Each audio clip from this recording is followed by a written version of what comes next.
Hey, everybody. Christian Pedersen here, joined by Dan Dickau. Welcome you back to another episode of the Gonzaga Nation podcast. We've got a mailbag Wednesday to get to, Dan. A bunch of questions rolling in on the Twitter. People like hitting us up for all the access and information to your NBA knowledge brain, your college superstardom, and everything in between, and all your great analysis you provide. Let's get straight to it. First one this week coming into us from someone on Twitter. They want to know, what was your favorite memory of your time playing at Gonzaga?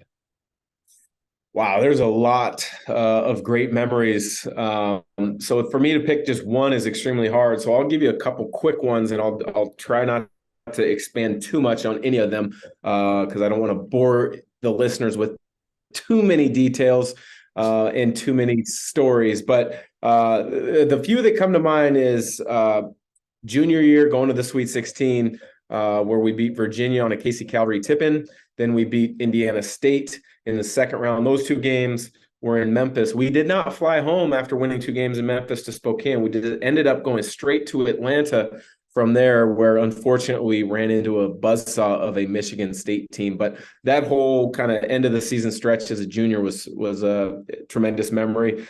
Two memories from my senior year would have been a game-winning three on New Year's Eve at St. Joe's. Greg Heister on the radio and TV call there was a fun one to remember and look back upon for me for sure. But the Pepperdine game at home where we won to clinch the WCC title, it was the first game that ESPN broadcast live from the old McKennel, the Martin Center. Jay Billis was on the call. The first night that the students camped out in kind of the lobby area of the Martin Center. And then when we won, fans stormed the court all around. Tremendous day. It was senior night. Would have brought back a ton of memories as well. We had a bunch of questions come in poking at the transfer portal in different directions and kind of wanting to know a bunch about it, but it seemed to all boil down to, like, what's going on here? Is all of this just bad blood? Are these players, leaving angry at these schools, or is some of this just becoming business and bottom line hunting for these guys? Yeah, I mean, there are going to be some instances where it is bad blood. Maybe they were recruited with a thought of a role in mind or a opportunity that never came to fruition, and so the player is disappointed and wants to move on and is angry about it. But a lot of it, I think, is just business as usual now in the world of college athletics. I think you have a finite time in your career that you want to make the most of it. And if you're not happy with where you're at, whether it's playing time, whether it's career development, chance to play at the next level, whether it's NIL opportunities, what you're seeing is a lot of players up and move, try to find a better situation, better spot. You see it in the pros all the time, and college is becoming, to a certain extent, that type of approach. In regards to the NIL, business as usual. There are a lot of players that were promised something in NIL when it became an option. Those NIL promises, now they aren't true promises because they're essentially verbal agreements, but hey, we think we can get you to this in NIL money. Never came to fruition. So a lot of times players will leave thinking there's a better NIL opportunity at another school. And so I think you're seeing a lot of that as well. But, I think a big part of the reason there are so many transfers, though, is too many players go to the name of the school or the level of the league, the name of the league, as opposed to fit. And especially early in a player's career, you need a fit where you're going to grow as a player. And hopefully that also means fit for playing time to get yourself moving in the right trajectory for your own career, to maximize the opportunities for NIL while you're in college, but also to maximize what most players think of the opportunity to play at the next level for themselves. So, I think much of this player movement is, business, and it's now business as usual.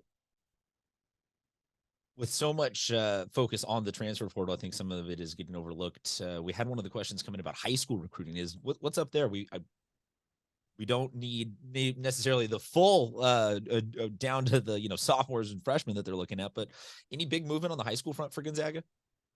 Well, I think in general, I personally think the best programs, and Gonzaga is included in this, obviously, you have a holistic approach to your recruiting now that the transfer portal is so unbelievably important. And you can get experience, you can get skill, and you can get talent that has already played at the level that you're at in a hurry. Gonzaga has done that a decent amount in recent years.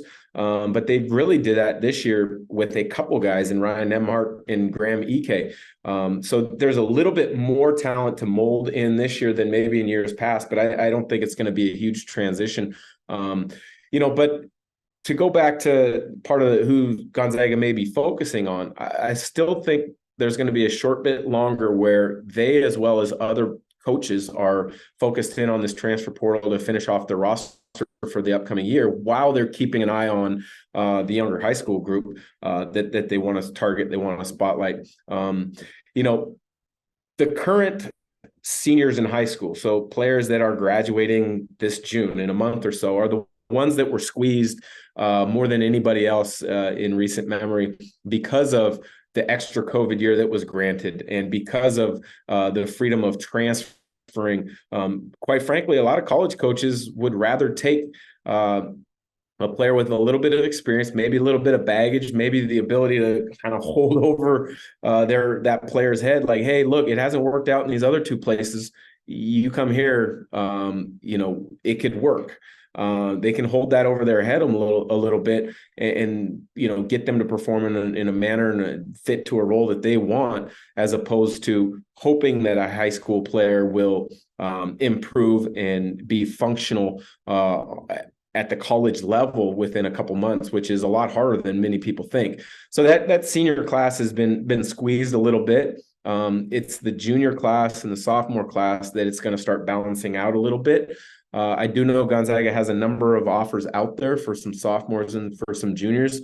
The one player who I think is their priority target, now I don't have specific wording from a coach or anybody that this is their first target, but a player that obviously I do know is a target, and rightfully so, because he's a darn good player, is Zoom Diallo out of Tacoma, Curtis High School. They won back-to-back state championships now at the 4A level in Washington. He's a point guard with good size, good athleticism. His skill level has continued to grow. And so I think, he is their target. He took a recruiting visit last season. And so I think they're waiting to hear if he's going to decide to become a Gonzaga Bulldog. If he does, I think that's another great addition, because he is about a top 15, top 20 player. So he's a All-American level type player in high school. And so I would imagine that, without being told he's our top target, I would imagine that he is. But there are some other really good players that Gonzaga is focused in on. And with how recruiting goes these days, just because a player doesn't list a school in their recruiting list doesn't mean that there isn't something quietly going on that might be a surprise commitment or two down the road. Love to hear it. We'll keep our eyes out for that and a bunch more. You can follow us at Fan Nation Zags on social. That's where you can also hit us up with your questions to have Dan Dickau answer them on another Mailbag Wednesday. Thank you very much for tuning in. Dan, talk to you soon. Absolutely. Look forward to it as the spring rolls on.